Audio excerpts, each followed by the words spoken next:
پچھلے خطبے میں خلیفہ ثالث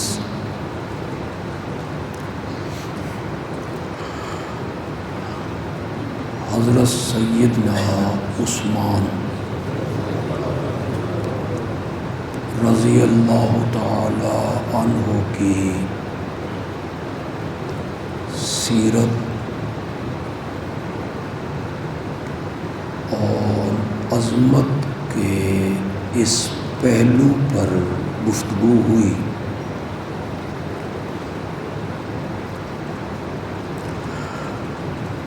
کہ اولاد آدم میں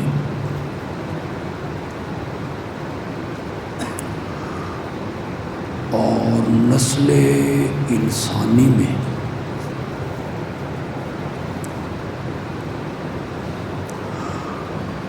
حضرت عثمان ہی ایسی شخصیت ہے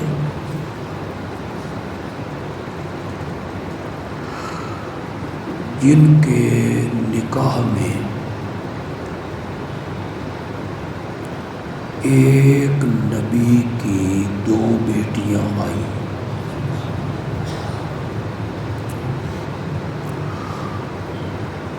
پوری تاریخ انسانیت میں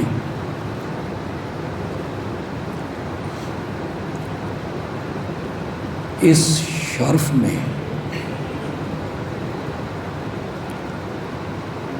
حضرت عثمان رضی اللہ تعالی عنہ کے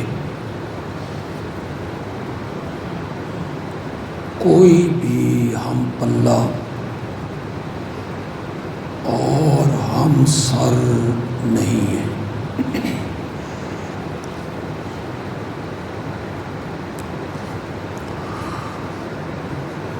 کچھ لوگوں نے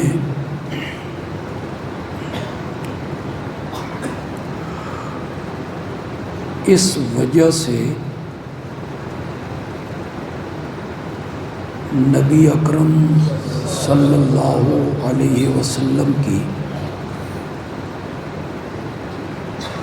4 بیٹیوں کے ہونے کا انکار کر دیا۔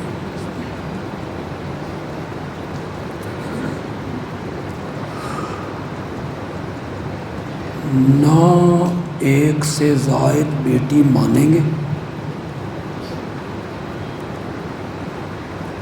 اور نہ کسی کو داماد نبی ماننا پڑے گا، اور داماد نبی ہونے کا امتیازی شرف صرف حضرت علی رضی اللہ تعالی عنہ کے لیے ثابت کریں۔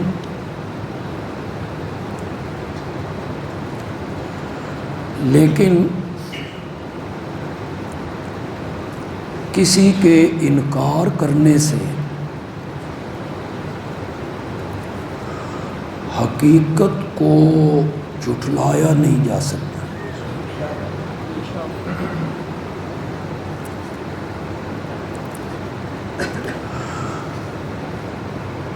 فریق مخالف میں حدیث کی جو سب سے معتبر کتاب ہے اس کا نام ہے الکافی۔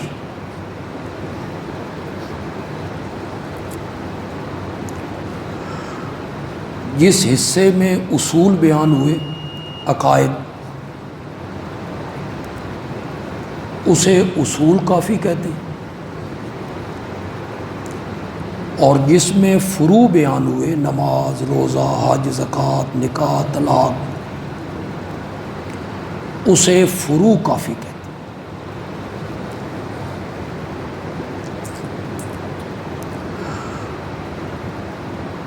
اس کتاب کے مرتب کرنے والے محمد ابن یعقوب کلینی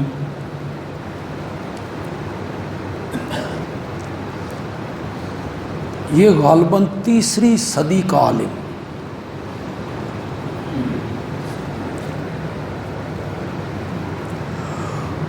اور یہ ان لوگوں میں سے ہے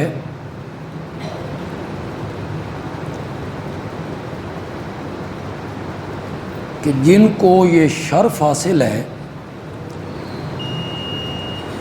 کہ وہ غار میں امام غائب سے ملاقات کیا کرتے.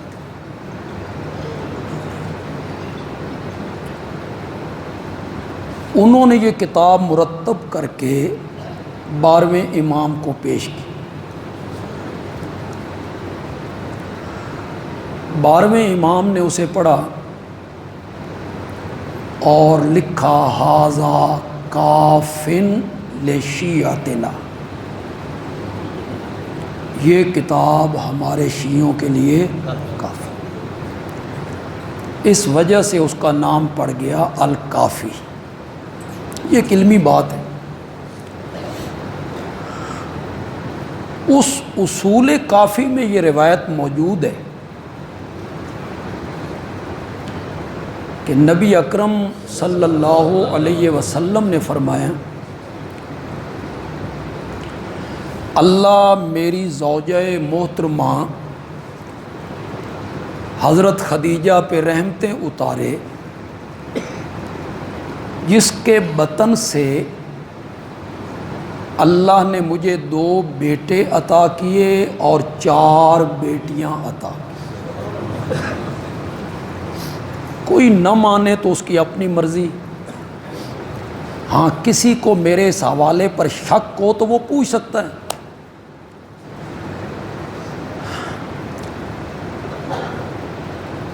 انہوں نے 4 بیٹیوں کا انکار کیا کہ نہ 4 بیٹیاں مانیں گے اور نہ کسی کو نبی پاک کا داماد.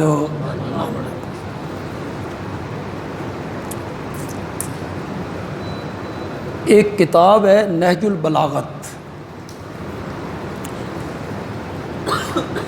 گل زیادہ علمی تو نہیں ہوگی، چلو آپ کو کچھ معلومات حاصل ہو. کتاب کا نام کیا ہے؟ نہج البلاغت.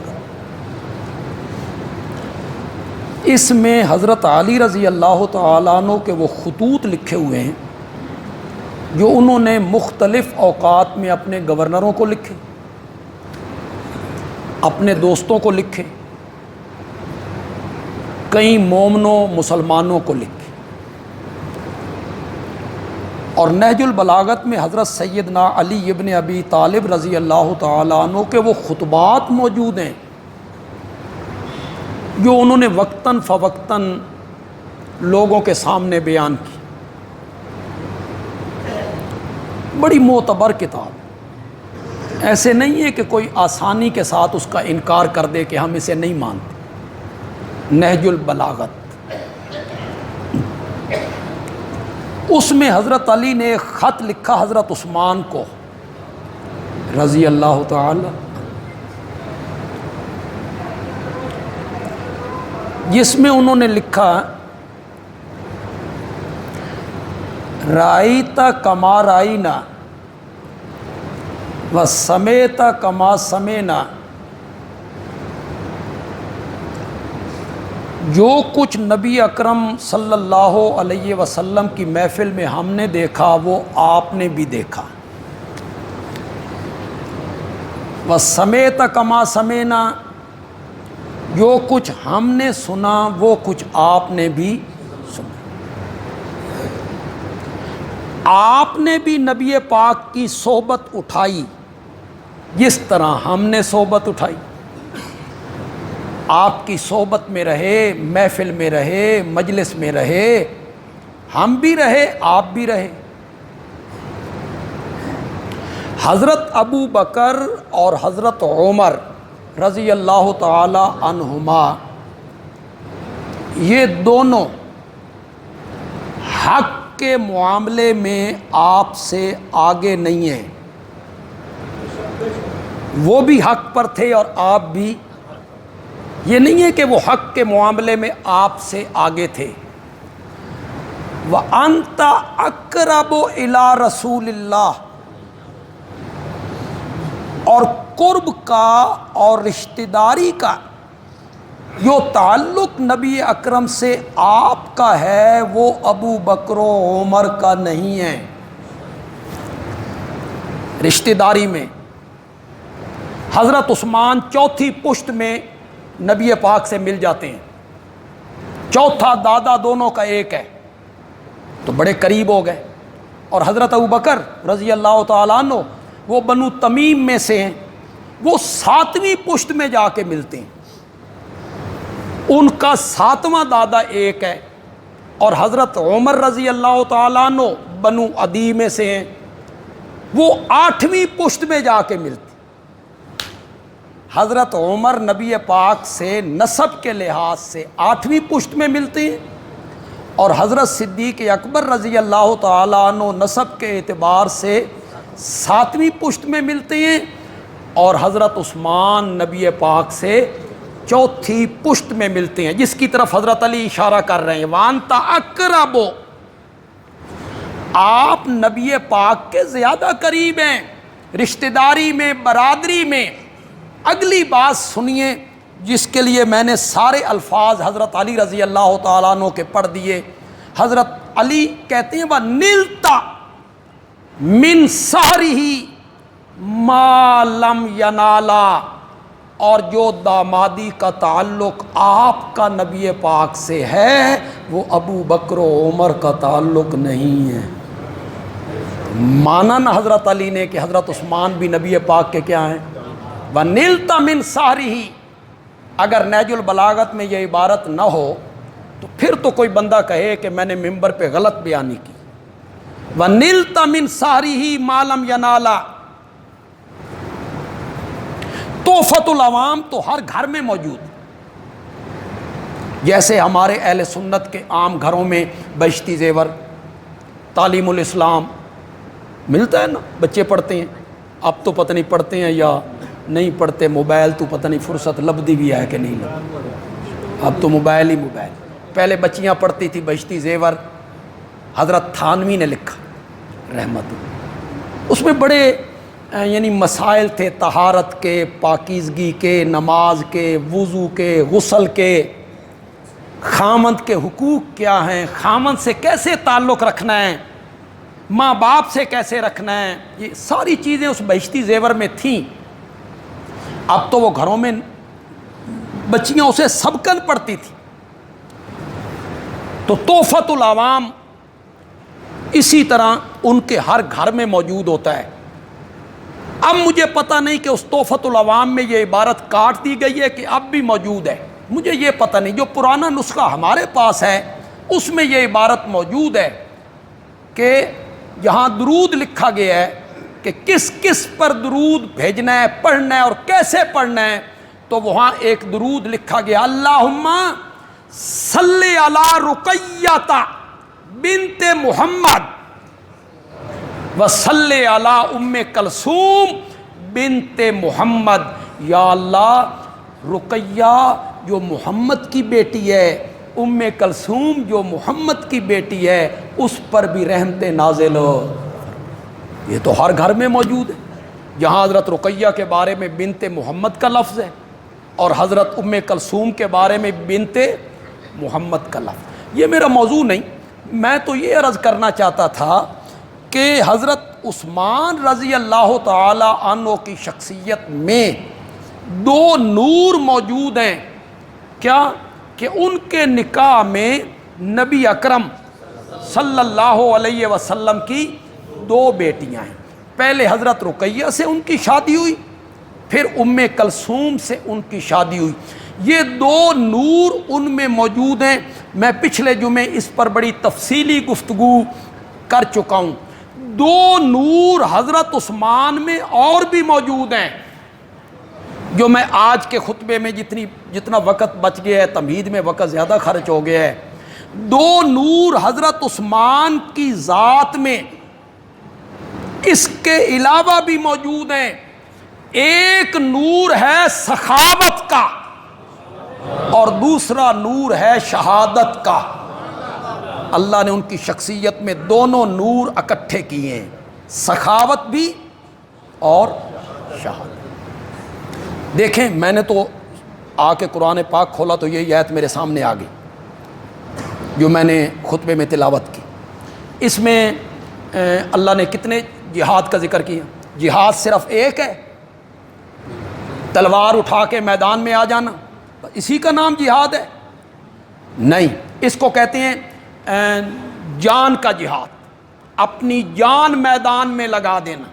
ایک جہاد ہے اپنے نفس کے خلاف، اور یہ بڑا مشکل جہاد ہوتا ہے جو اپنے نفس کے خلاف کرنا پڑتا ہے. جب نفس کہتا ہے کہ سردی بڑی ہے اور باہر کڑ مڑوی ہو رہی ہے اور تو بسترے میں پڑا ہے، ٹھیک ہے صبح کی اذان ہو گئی ہے پیارا، یہ نفس کہتا ہے. اور رب کیا کہتا ہے؟ الصلاۃ. اس وقت پھر جہاد شروع ہو گیا نا، نفس غالب آتا ہے کہ تو غالب آتا ہے. یہ نفس کے خلاف جہاد ہے، اپنے آپ کو مار دینا، اپنے آپ کو شریعت کے تابع کر دینا. اور ایک جہاد ہے بالمال. کس کے ذریعے جہاد کرنا؟ مال کے ذریعے جہاد کرنا.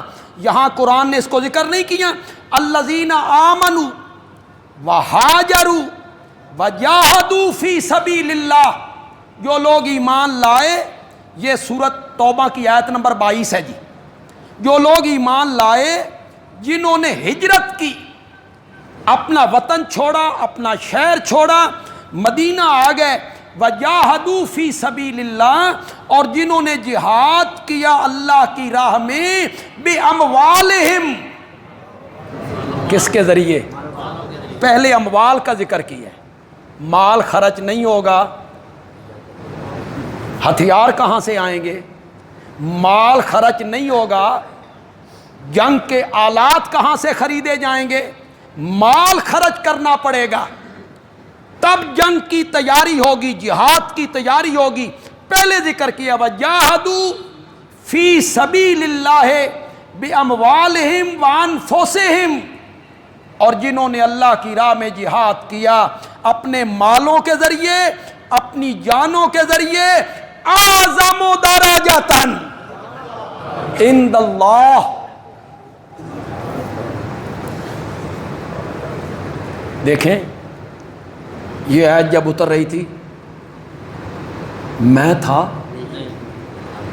آپ تھے، یہ علماء بریلی، علماء اہل حدیث، علماء دیوبند، بولتے کیوں نہیں؟ شیخ عبد القادر جیلانی، بایزید بستامی، علی اجویری، اولیاء اللہ، بزرگان دین، مفسرین، محدثین، فقہاء، ائمہ مجتہدین، تابعین، امام اعظم امام ابو حنیفہ، امام احمد ابن حنبل، امام بخاری، امام مالک، امام شافعی، امام ابو یوسف، امام محمد ابن حجر، کوئی بھی نہیں تھا.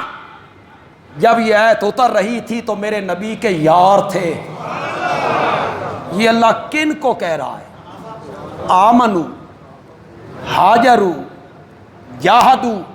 آپ میں سے جن کو عربی کے ساتھ کوئی شدھ بدھ ہے، یہ سارے ماضی کے سیغے نہیں ہیں، یہ مضارع کے سیغے ہیں. جو ایمان لائیں گے، جہاد کریں گے، ہجرت کریں گے، یہ سب ماضی کے سیغے ہیں، مانا بھی ماضی والا کریں گے. جو لوگ ایمان لائے، وہاجروا، جن لوگوں نے ہجرت کی، وجاہدوا، یہ سب ماضی کے سیغے ہیں. اور جس وقت یہ آیتیں اتر رہی تھیں، اس وقت اس دھرتی پر مومن تھے تو میرے نبی کے یار ہی تھے نا. تو پھر یہ قرآن کس کو کہہ رہا ہے؟ اعظم درجۃ عند اللہ واولئک هم الفائزون. دنیا و آخرت میں کامیاب ہونے والے یہی لوگ ہیں. یبشرہم ربہم، انہیں ان کا رب خوشخبریاں دیتا ہے. کسی کے بھونکنے سے کیا ہوتا ہے؟ کوئی صحابہ کو بکواس کرے، ان کی غلطیاں گنواتا پھرے، ان پہ تبرہ کرے یا ان کے ایمان میں شک کرے، کیا ہوتا ہے؟ عرش کا مالک اعلان کرتا ہے یبشرہم، خوشخبری دیتا ہے ان کو ان کا رب رحمت منہ و رضوان، اپنی طرف سے رحمت کی خوشخبری، اپنی رضامندی کی خوشخبری۔ کوئی کتا راضی نہیں ہوتا، نہ ہو، صحابہ کا کیا بگڑتا ہے؟ رب راضی ہو گیا ہے، خوشخبری دے رہا ہے میں راضی ہو گیا ہوں۔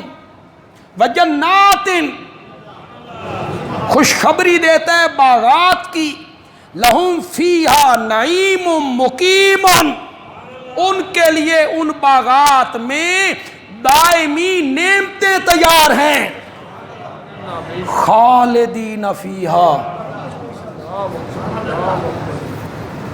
قرآن تو میرے نبی کے یاروں کی تعریفیں کرتا ہے یار۔ میں نے کئی مرتبہ آپ کو یہ قانون اور قاعدہ بتایا، پھر کہتا ہوں، کوئی غلط کار آدمی آپ کو صحیح پٹڑی سے اتار نہ دے، فلاں کتاب میں کیا لکھا ہوا ہے اور فلاں محدث نے کیا کہا ہے، نہیں، یہ ہم نے نہیں دیکھنا۔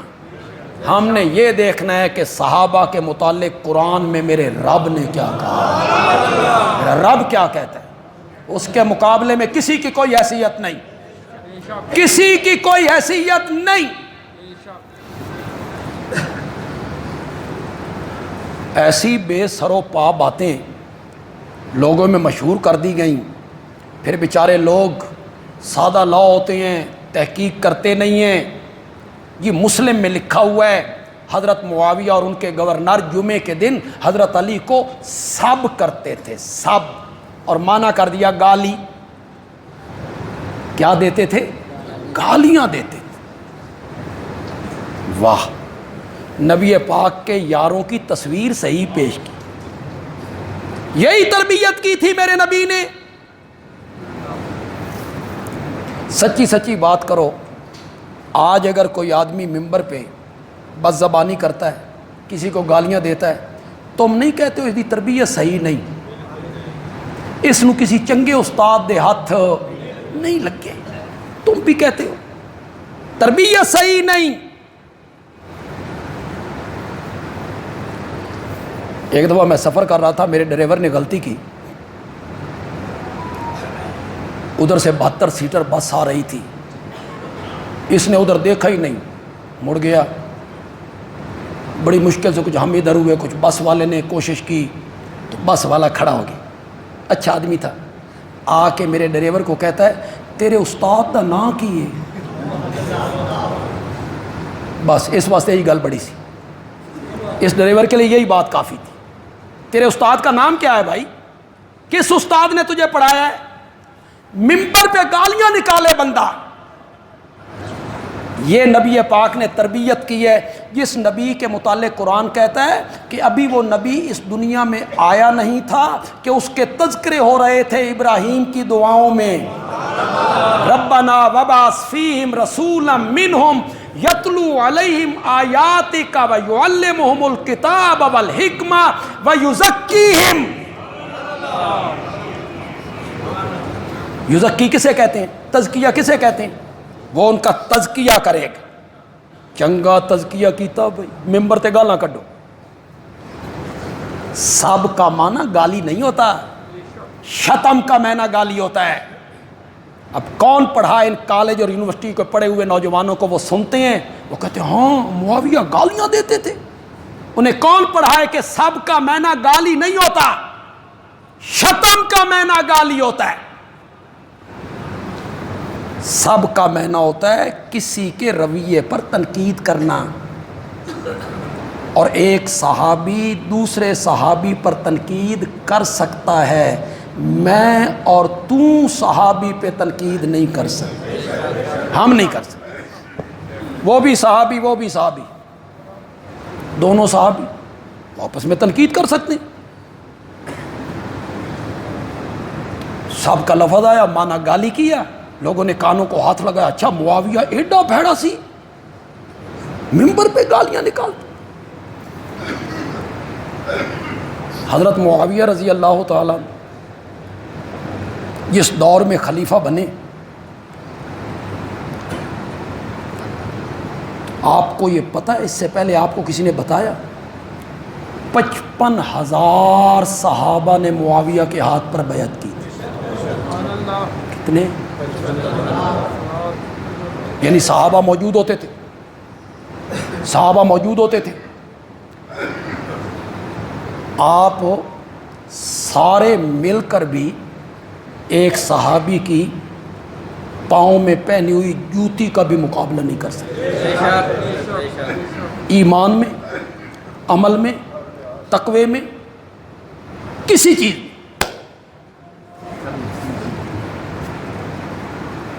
میں اس مسجد کا خطیب ہوں. اگر میں حضرت علی رضی اللہ تعالیٰ عنہ کے متعلق گالی تو بڑی دور کی بات ہے، کوئی اخلاق سے گرا ہوا جملہ ممبر پہ کہوں، سنو گے؟ بولتے کیوں نہیں ہو؟ سنو گے؟ کرو گے میرا لحاظ؟ اس کا مطلب یہ ہوا کہ وہ جو صحابہ تھے اور تابعین تھے انہاں دا ایمان تہاڈے نال بھی کمزور سی. یہی بتانا چاہتے ہو لوگوں کو؟ وہ گالیاں نکالتے تھے، وہ سنتے تھے. یہ نکال کے خوش ہو رہے ہیں، وہ سن کے خوش ہو رہے ہیں. انا للہ و انا الیہ. جہاد کی ایک قسم کیا ہے؟ جانی جہاد. جانی جہاد، اس میں کچھ لوگ بڑے آگے نکلے. ان میں ایک نام حضرت سیدنا علی ابن ابی طالب کا، بہت آگے. بدر میں، احد میں، خندق میں، خیبر میں ان کے جو بہادری شجاعت کے کارنامے ہیں انمنٹ ہے، کوئی نہیں مٹا سکتا. ان کے علاوہ حضرت خالد ابن ولید رضی اللہ تعالی، حضرت طلحہ ہیں، حضرت زبیر ہیں، سعد ابن ابی وقاص ہیں. بڑے بڑے صحابہ ہیں جنہیں جانی جہاد کی، میدان میں نکلے، تلوار چلائی. اور جو مالی جہاد ہے، خدا گواہ ہے، پورے صحابہ کی جماعت میں حضرت عثمان کے ہم پلہ کوئی بھی نہیں، کوئی نہیں. مالی جہاد میں حضرت عثمان رضی اللہ تعالیٰ عنہ کا مقام و مرتبہ بہت آگے. صرف غزوہ تبوک لیں، جیش الاسرہ، تنگی کا لشکر. اسرہ کس کو کہتے ہیں؟ تنگی، مشقت. مقابلہ کس سے ہے؟ پیشہ ور فوج سے. آج تک مقابلہ کس سے ہو رہا تھا؟ اپنے جیسے لوگوں سے. ان کے پاس بھی تلوار ہے، ان کے پاس بھی تلوار ہے، ان کے پاس بھی تیر ہیں، ان کے پاس بھی تیر ہیں، ان کے پاس بھی ڈھالیں ہیں، ان کے پاس بھی ڈھالیں ہیں. مکے والوں سے. اب مقابلہ ہونے چلا ہے پیشہ ور فوج سے، جن کے پاس ہتھیار ہیں، قوت ہے. اس نے اپنے فوجیوں کو 1 سال کی پیشگی تنخواہ دے دی اور مدینے کی جانب اس نے پیش قدمی شروع کی. میرے آقا کو پتہ چلا گرمی کا موسم ہے، سینکڑوں میل کا سفر ہے، ریتلا علاقہ ہے اور کھجوریں پکی ہوئی ہیں.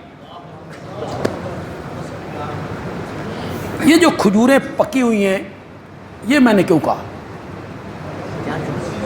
مدینے کی ساری معیشت کس پر تھی؟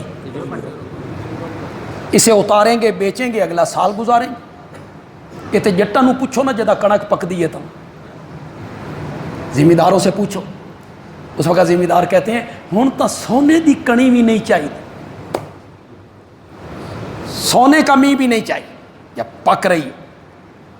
اور کچھ کہتے ہیں جٹ دی ماں مر جائے نا اس موقع تے، جٹا دن اس نو اندر رکھو، پہلے کنک وڈو،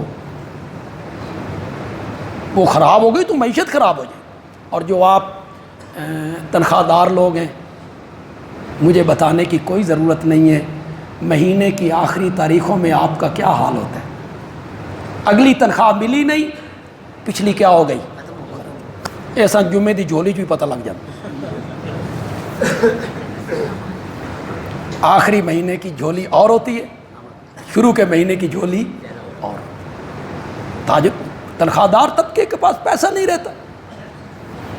جب کھجوریں پکی ہوئی ہیں، پچھلی کھجوریں ختم ہو گئیں، آگے چلے جائیں گے، انہیں اتارے گا کون؟ پیشہ ور فوج سے مقابلہ ہے، سواریوں کا فقدان ہے، کھانے پینے کا سامان کوئی نہیں، سینکڑوں میل کا سفر ہے، ریتلا علاقہ ہے، گرمیوں کا موسم ہے. میرے آقا نے فرمایا چلو، اور میرے نبی کے یاروں نے کہا لبیک، تیار ہیں. کسی نے کوئی پرواہ نہیں. کھائیں گے کہاں سے؟ میرے نبی نے چندے کی اپیل کی. اس طرح کی اپیل پہلے کبھی نہیں کی، آج ضرورت تھی. یحسو علی جیش الاسرہ، یحسو کا معنی کیا ہوتا ہے؟ ابھارتے تھے، ابھارتے. چندے کے لیے میرے نبی ترغیب دیتے تھے، لاؤ اللہ کی راہ میں لاؤ. یہی وہ غزوہ تھا جس میں سیدنا صدیق اکبر نے اپنے گھر میں جھاڑو پھیر کے سب کچھ نبوت کے قدموں میں نچھاور کر دیا تھا. یہی وہ غزوہ تھا.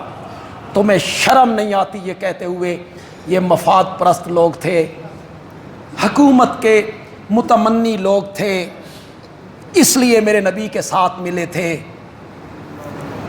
سارے گھر کا سامان، حضرت عمر آدھے گھر کا سامان، اور حضرت عثمان 100 اونٹ بما ساز و سامان میں دوں. ہوں تواڈے نزدیک 100 اونٹ کی قدر ہی کوئی نہیں. 100 اونٹ بھی اس میں، اس کا ساز و سامان بھی. میرے نبی نے پھر اپیل جاری رکھی. حضرت عثمان نے کہا 100 اونٹ اور. میرے نبی نے اپیل جاری رکھی. حضرت عثمان نے کہا 100 اونٹ اور. 300 اونٹ بما ساز و سامان.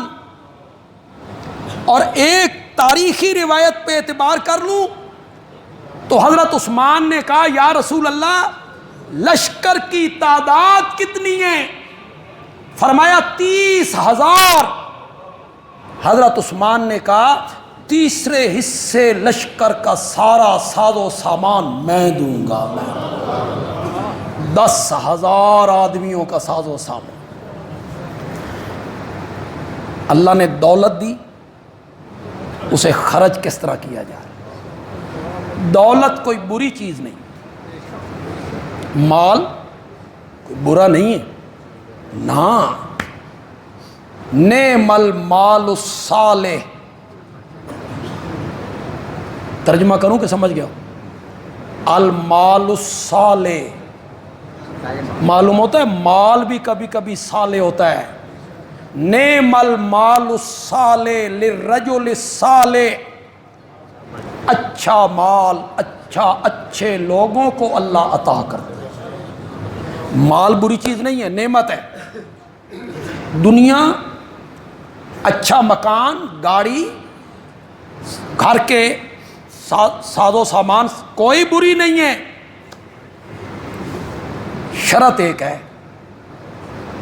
حلال طریقے سے کماؤ. یہ شرط، حرام طریقے سے نہیں کمانا. رشوت کے ذریعے نہیں کمانا، سود کے ذریعے نہیں کمانا، جھوٹ بول کے نہیں کمانا، ملاوٹ کر کے نہیں کمانا، ذخیرہ اندوزی کر کے نہیں کمانا، شریعت کے مطابق کمانا. میں تو خود، ہم تو تجارت کر نہیں سکتے، کدیں تجارت کرن لگی ہے تو ساری اپنا ہر شے نہ ڈبو چھڑیے. وہ بھی ایک فن ہے تجارت. لیکن جو آپ میں تاجر ہیں، خدا گواہ ہے، صرف میرے نبی نے 2 شرطیں لگائیں. سنو تاجروں، کیوں ہر سال عمرے پہ بھاگ جاتے ہو یار؟ ہر سال عمرہ، اس کی بجائے اس پہ عمل کرو نا.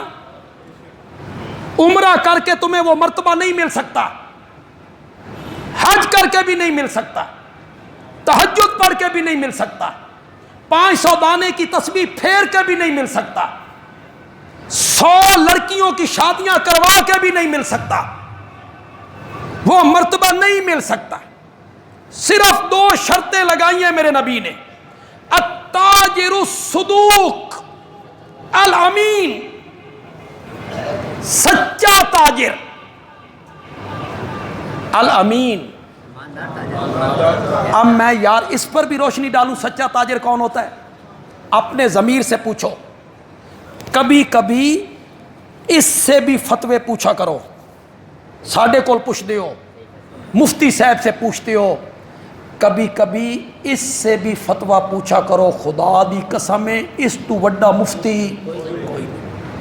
یہ بالکل سچے فتوے بتاتا ہے. اس سے پوچھا کرو کہ یہ کام غلط ہے یا صحیح ہے، تیرا ضمیر بتائے گا. سچ بولنا. تاجر اچھی طرح جانتے ہیں کہ کہاں کہاں جھوٹ بولا جاتا ہے.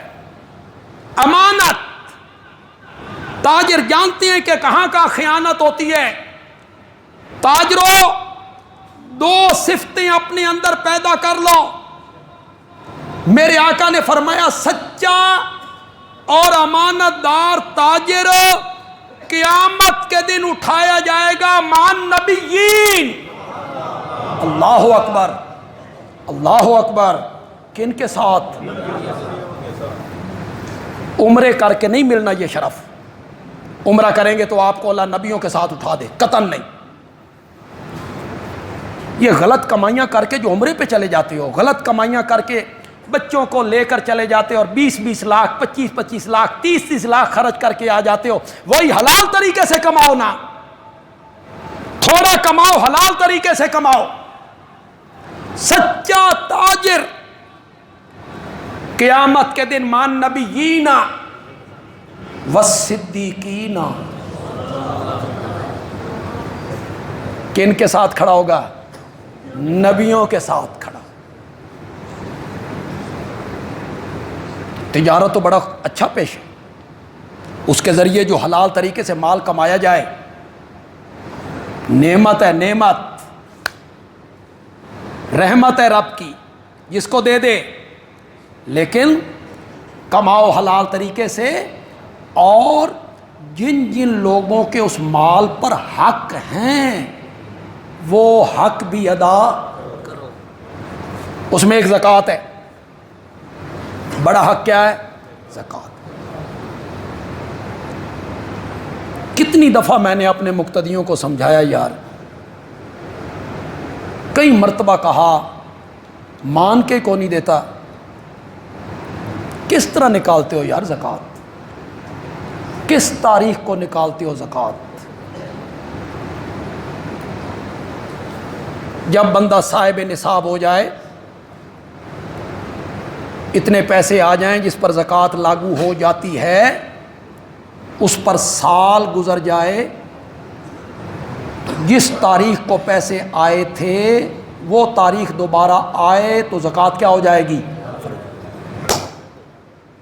میں مثال دے دیتا ہوں. مثلاً 1 جنوری کو آپ کے پاس مال آیا، اتنا مال جس پر زکوٰۃ لاگو ہوتی ہے، 12 مہینے کوئی زکوٰۃ نہیں.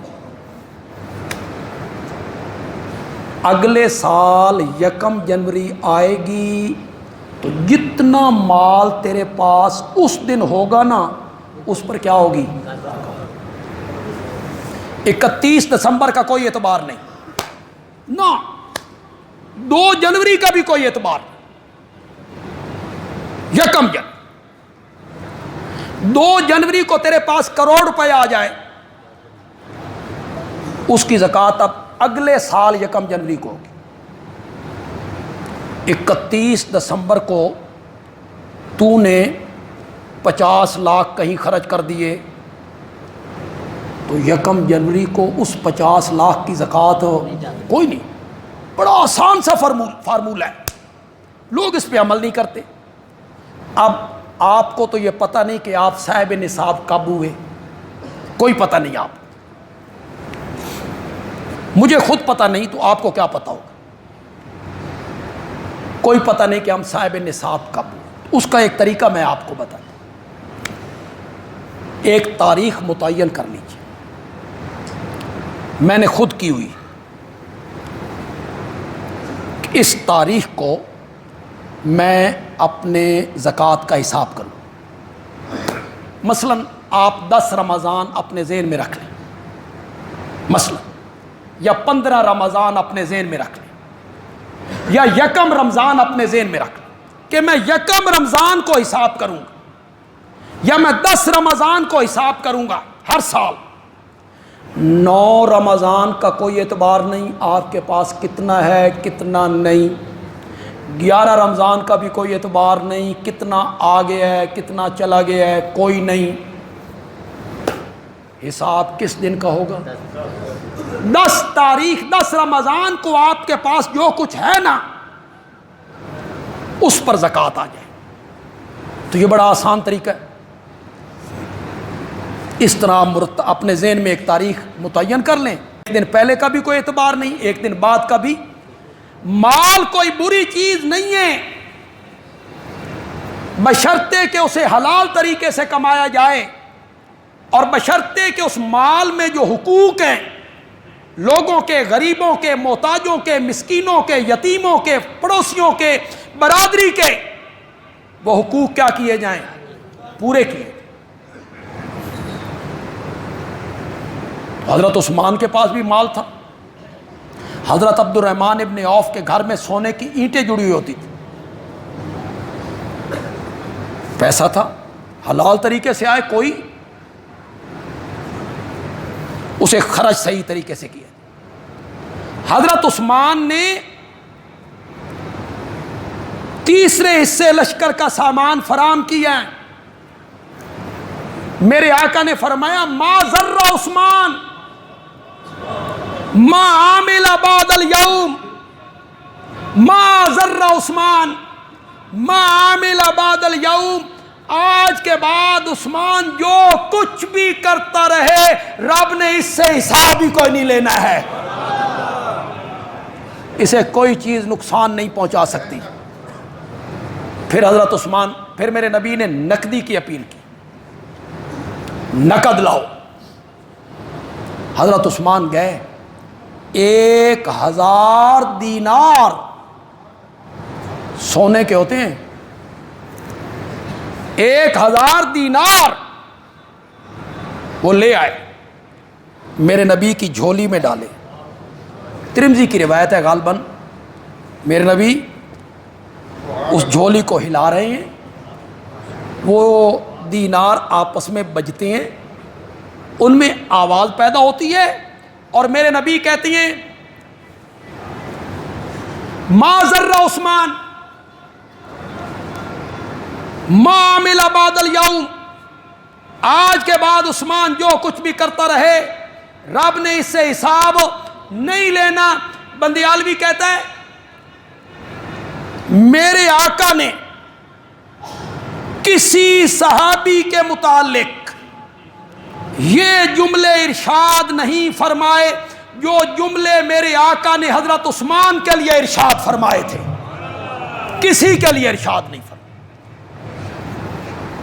کہ اسے کوئی عمل نقصان نہیں پہنچا سکتا، اس کا یہی عمل اس کے جنت میں داخلے کے لیے کافی. یہ لشکر روانہ ہو، بھوک ہے، پیاس ہے، درختوں کے پتے کھائے جا رہے ہیں. کچھ لوگ راستے میں دم دے گئے، فوت ہو گئے. ان میں وہ غریب صحابی بھی ہے جس کے کپڑے اس کے چچا نے اتروا لیے تھے،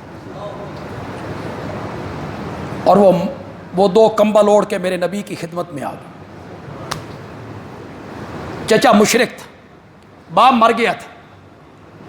اس نے کہا یہ بکریاں بھی میری، جائیداد بھی میری، تیرے تن کے کپڑے بھی میرے، مدینے جانا چاہتے ہو یہ اتار دو۔